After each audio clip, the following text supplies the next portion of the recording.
Assalamualaikum warahmatullahi wabarakatuh.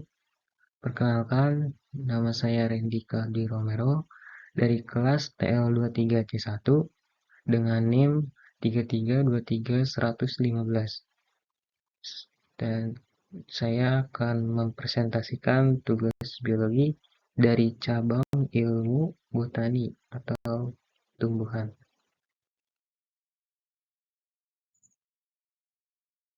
Nah, di slide yang pertama ini saya akan memberi pengenalan terhadap apa itu botani.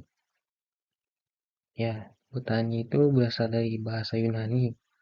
Kata dasarnya adalah botane atau botafen, yang berarti tumbuhan atau tanaman. Pada zaman dahulu, istilah ini digunakan untuk merujuk pada tanaman obat atau tumbuhan yang digunakan dalam pengobatan. Dalam perkembangannya, istilah botani kemudian digunakan untuk menggambarkan studi ilmiah tentang tumbuhan. Pada abad 17, kata botani mulai digunakan secara luas sebagai istilah ilmiah untuk ilmu yang mempelajari tumbuhan. Botani juga dikenal sebagai ilmu tumbuhan. Adalah cabang ilmu yang mempelajari segala aspek yang berkaitan dengan tumbuhan. Ilmu ini meliputi penelitian tentang struktur, fungsi, evolusi, klasifikasi, distribusi, serta interaksi tumbuhan dengan lingkungannya. Botani juga mempelajari berbagai jenis tumbuhan, mulai dari tumbuhan mikroskopis seperti alga hingga tumbuhan berbunga yang kompleks. Pendapat para ahli mengenai botani dapat bervariasi.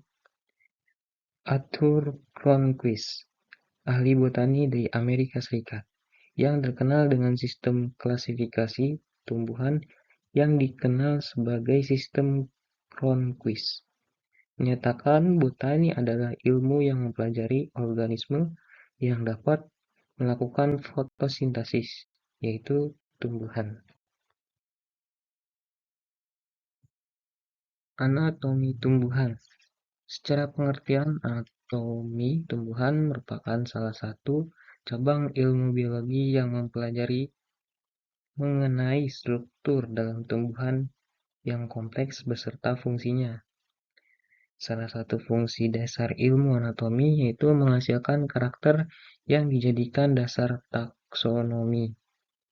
Dalam tumbuhan, sebagai organisme eukariot bertipe multiseluler tersusun atas banyak sel. Seperti gambar di samping ini, anatomi tumbuhan. Di dalam tumbuhan ini ya ada akar, batang, buah, bunga, dan daun. Sel-sel tersebut yang memiliki struktur dan fungsi yang sama akan membentuk sekelompok sel yang disebut jaringan sebagai penyusun organ tumbuhan seperti akar, batang, dan daun. Terdapat dua tipe jaringan pada tumbuhan, yakni jaringan meristem dan jaringan dewasa atau permanen. Perbedaan keduanya terletak pada kemampuan sel-selnya untuk membelah, yang mana pada jaringan meristem bersifat selalu aktif membelah embrionik, sedangkan jaringan dewasa tidak.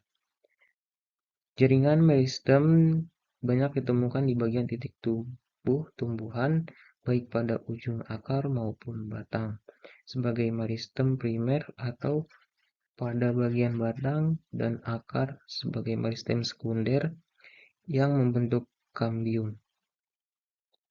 Jaringan dewasa ini merupakan jaringan yang sel-selnya mengalami diferensiasi seperti jaringan epidermis dan gabus sebagai pelindung, jaringan parenkim sebagai penyimpan cadangan makanan dan transport zat, jaringan kolenkim dan skerenkim sebagai penguat, serta jaringan xilem dan floem sebagai pengangkut mineral, air, dan hasil fotosintesis. Botani dalam fisiologi tumbuhan.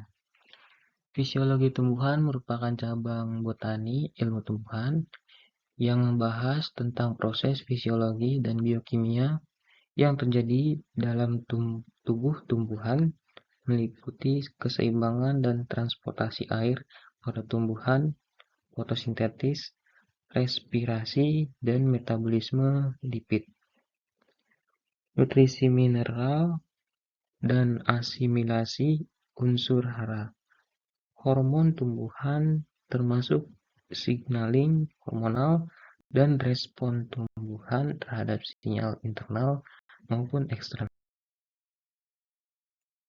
Di dalam botani fisiologi tumbuhan terdapat air yang memegang peranan penting dalam siklus hidup tumbuhan.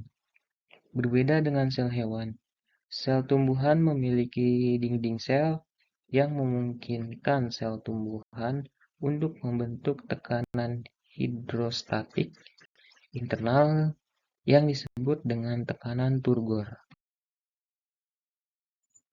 Air ini memainkan peranan yang sangat penting untuk pertumbuhan dan kelangsungan hidup tumbuhan. Berikut adalah beberapa peranan utama air dalam tumbuhan.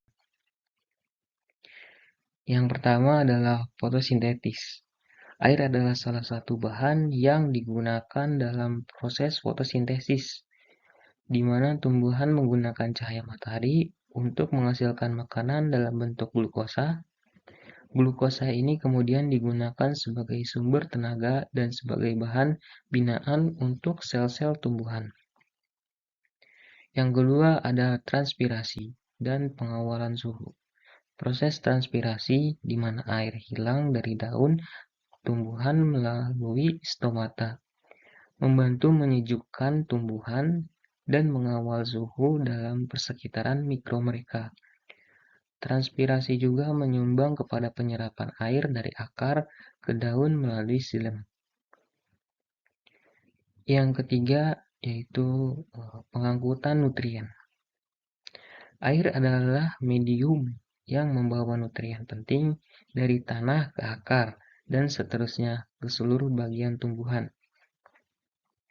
Tanpa air yang mencukupi, tumbuhan tidak dapat memperoleh nutrien yang diperlukan untuk tumbuhan. Yang keempat ada tekanan turgor dan struktur sel. Tekanan turgor adalah tekanan air dalam sel tumbuhan yang membantu mengekalkan bentuk dan kekuatan sel. Tekanan ini penting untuk mengekalkan struktur dan integriti tumbuhan serta menyokong pertumbuhan. Yang kelima ada perkembangan akar dan perkecambahan biji benih. Air diperlukan untuk perkecambahan biji benih, proses di mana benih mula tumbuh menjadi tumbuhan. Air juga penting untuk perkembangan akar, membolehkan akar tumbuh dan menembusi tanah untuk mencari nutrien dan kelembapan. Yang keenam ada penyerapan nutrien dan air mineral. Air membantu melarutkan mineral dan nutrien dalam tanah, menjadikannya lebih mudah diserap oleh tumbuhan. Tanpa air, nutrien ini tidak dapat diambil dengan berkesan oleh tumbuhan. Yang terakhir ada penyokong proses metabolik. Air terlibat dalam berbagai proses metabolik dalam tumbuhan, termasuk sintetis protein, asid nukleik, dan hormon tumbuhan. Ia juga berfungsi sebagai pelarut untuk reaksi kimia yang berlaku di dalam sel tumbuhan. Ya, selanjutnya ada ekologi tumbuhan. Ekologi tumbuhan adalah studi ilmiah tentang bagaimana tumbuhan berinteraksi dengan lingkungan mereka. Ekologi memegang prinsip bahwa semua komponen alam harus mencapai keseimbangan dan keharmonisan. Salah satu contoh ketidakseimbangan dan ketidakharmonisan alam ditandai dengan terjadinya bencana alam. Dalam pandangan ekologi, makhluk hidup memiliki peranannya masing-masing dalam menciptakan keharmonisan dan keseimbangan alam. Dan ekologi tumbuhan adalah cabang ekologi yang mempelajari hubungan antara tumbuhan dan persekitaran mereka, termasuk interaksi dengan tumbuhan lain, hewan, mikroorganisme, dan faktor-faktor abiotik seperti cahaya, suhu, air, dan tanah. Bidang ini merangkumi berbagai topik dan mempunyai impact yang besar terhadap pemahaman kita mengenai biodiversity, ekosistem, dan cara-cara untuk mengekalkan alam sekitar. Secara keseluruhan, ekologi tumbuhan adalah bidang yang luas dan penting untuk memahami fungsi ekosistem, kesan perubahan persekitaran, dan usaha untuk menjaga dan memulihkan alam sekitar. Berikut adalah beberapa konsep utama dalam ekologi tumbuhan. Yang pertama ada komunitas tumbuhan. Komunitas tumbuhan adalah sekelompok tumbuhan yang hidup bersama dalam satu lingkungan dan berinteraksi satu sama lain. Studi tentang komunitas tumbuhan melibatkan pemahaman komposisi spesies, hubungan antar spesies, dan dinamika perubahan dalam komunitas tersebut. Berikutnya ada ekosistem. Ekosistem ini merujuk kepada sistem kompleks yang terdiri daripada tumbuhan, hewan, mikroorganisme, dan faktor abiotik yang berinteraksi dalam suatu kawasan tertentu. Ekosistem tumbuhan boleh merangkumi hutan, padang rumput, padang pasir, tanah lembab, dan banyak lagi. Berikutnya ada hubungan simbiosis. Tumbuhan boleh menjalin berbagai jenis hubungan simbiosis dengan organisme lain, seperti simbiosis mutualistik dengan fungsi mikoriza dan bakteri penetap nitrogen. Hubungan ini penting untuk pertumbuhan dan kelangsungan hidup tumbuhan serta menyumbang kepada keseimbangan ekosistem. Berikutnya ada persaingan dan koeksistensi. Tumbuhan bersaing untuk sumber seperti cahaya, air, dan nutrien. Persaingan ini boleh mempengaruhi struktur dan komposisi komuniti tumbuhan. Koeksistensi berlaku apabila tumbuhan dengan keperluan yang berbeda dapat hidup bersama dalam suatu ekosistem yang sama. Berikutnya ada kitaran nutrien. Ekologi tumbuhan juga mempelajari kitaran nutrien seperti kitaran nitrogen dan karbon yang melibatkan penguraian, pengambilan nutrien oleh tumbuhan, dan pelepasan karbon dioksida melalui fotosintesis dan respirasi. Berikutnya ada perubahan iklim dan ekologi tumbuhan. Perubahan iklim mempunyai kesan besar terhadap ekologi tumbuhan. Perubahan suhu, curah hujan, dan kejadian cuaca ekstrim boleh mengubah ekosistem, mempengaruhi pertumbuhan dan taburan tumbuhan, serta menyebabkan perubahan dalam hubungan ekologi. Berikutnya ada pemeliharaan dan ekologi tumbuhan.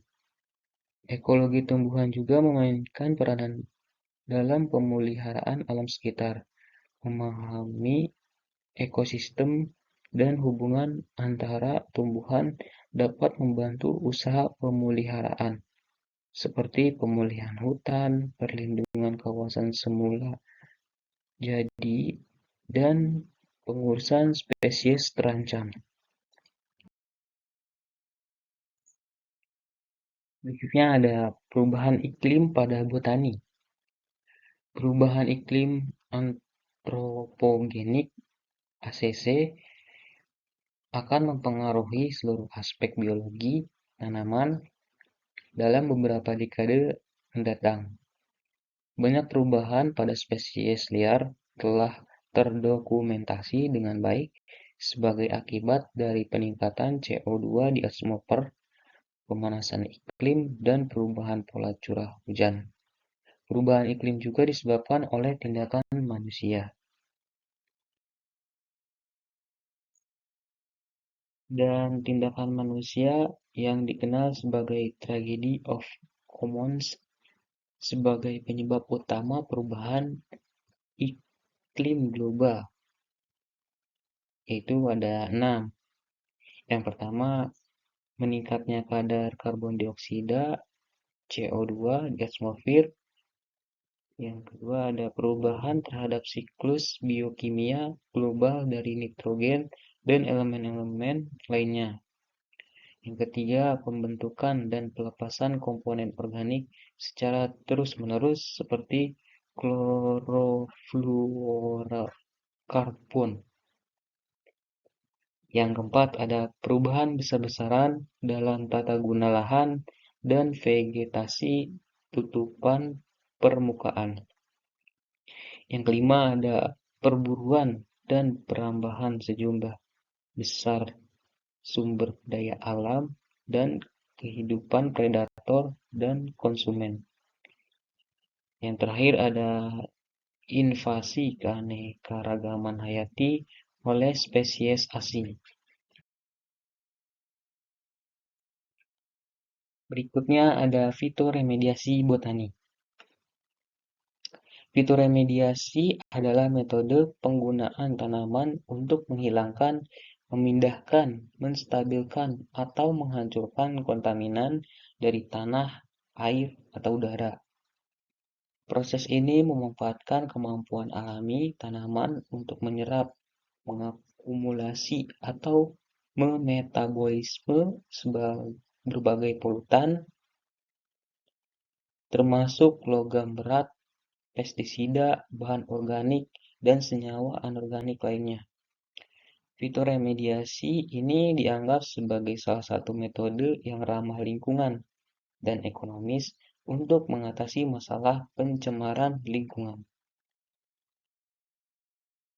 Dan ada beberapa mekanisme utama dalam fitoremediasi. Yang pertama ada fitoekstraksi, yaitu tanaman menyerap kontaminan dari tanah atau air melalui akarnya dan menyimpannya dalam bagian-bagian tanaman seperti batang atau daun. Tanaman yang telah menyerap kontaminan kemudian dapat dipanen dan diolah lebih lanjut untuk menghilangkan atau memanfaatkan kontaminan yang tergantung di dalamnya. Berikutnya ada fitoresiklasi, yaitu tanaman mengurangi mobilitas kontaminan di tanah melalui penyerapan dan pengendapan pada akar, sehingga mencegah penyebaran kontaminan lebih lanjut ke air, tanah, atau daerah sekitarnya. Berikutnya ada fitodegradasi, yaitu tanaman memecah atau memetabolisme kontaminan menjadi senyawa yang kurang berbahaya melalui proses biokimia dan jaringan tanaman. Mikroorganisme yang berasosiasi dengan akar tanaman juga dapat berkontribusi dalam proses degradasi ini. Berikutnya ada fitovolatilizasi, yaitu tanaman menyerap kontaminan melalui akar dan kemudian melepaskannya ke atmosfer melalui proses transpirasi, biasanya setelah mengubahnya menjadi bentuk yang kurang beracun. Berikutnya ada fitorhizomediasi, yaitu melibatkan interaksi antara tanaman dan mikroorganisme di zona akar atau biasa disebut dengan rhizosfer yang bersama-sama bekerja untuk mendegradasi kontaminan. Mikroorganisme dalam zona akar ini seringkali mengendap.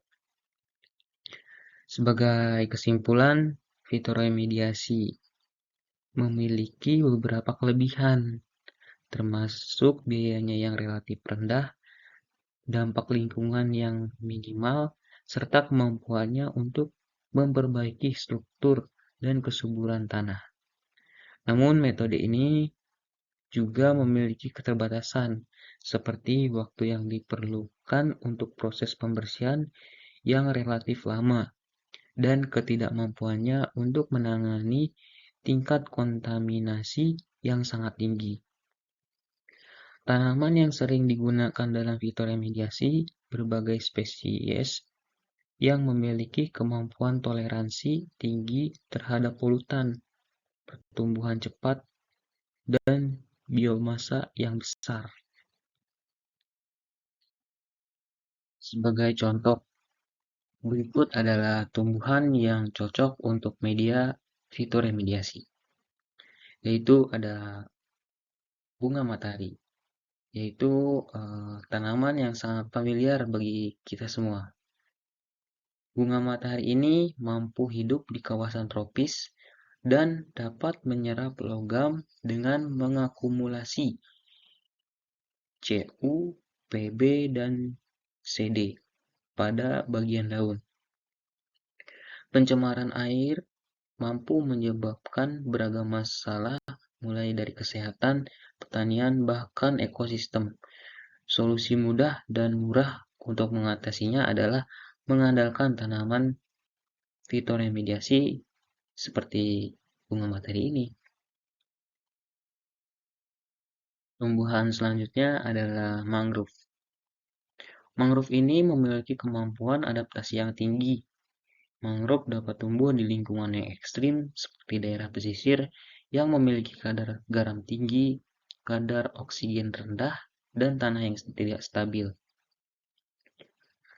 Dari akar mangrove yang ekstensif, sistem akar mangrove yang kompleks dan luas dapat menstabilkan sedimen dan membantu mengakumulasi polutan dari tanah dan air. Bioakumulasi logam berat. Beberapa jenis mangrove dapat menyerap dan menumpuk logam berat seperti kadmium, timba, dan merkuri dari lingkungan mereka, sehingga mengurangi konsentrasi polutan ini di lingkungan sekitarnya.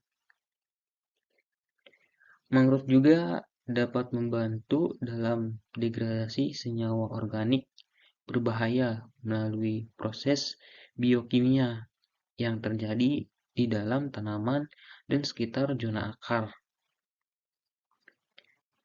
Dan mangrove ini dapat membantu memurnikan air dengan menyaring partikel dan polutan sebelum air masuk ke laut. Sebagai kesimpulan, botani adalah bidang yang kaya dan penting dengan implikasi luas untuk ilmu pengetahuan, kesehatan, lingkungan, dan masyarakat. Kita telah melihat bagaimana tumbuhan menjadi dasar kehidupan di bumi, menyediakan oksigen, makanan, dan sumber daya lainnya. Botani juga memiliki peran krusial dalam menjaga keanekaragaman hayati dan menghadapi perubahan iklim. Dengan pemahaman yang lebih tentang botani, kita dapat membuat keputusan yang lebih bijak untuk masa depan yang berkelanjutan. Oleh karena itu, mari kita terus mendukung penelitian dan pendidikan di bidang ini serta terlibat dalam upaya konservasi dan restorasi lingkungan. Terima kasih atas perhatian Anda, dan mari kita bekerja bersama untuk menjaga dan merayakan keanekaragaman hayati di planet kita. Sekian dari saya. Mohon maaf jika ada salah kata atau tutur kata yang kurang baik. Sekian, terima kasih, dan salam lestari.